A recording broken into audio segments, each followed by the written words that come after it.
समस्त को सारस्वत प्रणाम।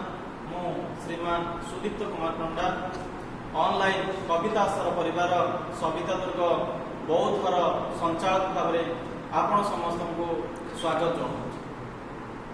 आज शीर्षक रही चिंताग्रस्त व्यक्ति किभली भाव में चिंतार दूर हो पारे। अनेक समस्या को नहीं आपण सब चिंतित जना पड़ुचंती। आज से चिंता को दूर करने केवल मुझे आपण गोटे सरल उपाय कहवाई चाहिए।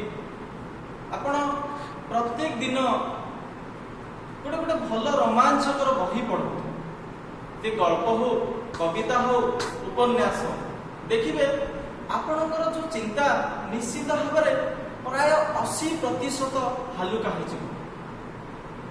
ठीक अच्छे ये कथाटी मुझे कहूँ आपण सब आजिकल डिजिटल मीडिया सहित सब संयोजित होती टे दूरे जे गोटे भल बही पढ़ु एवं पढ़ुवा समय आपण निकट में काच ग्लास रे पानी ग्लास काच पानी ग्लास पानी पिंतु मझे मझे आप जो पढ़ुवे देखिए आपन को निहाती शोष एवं से समय आप पानी पीबे पुणी पढ़े।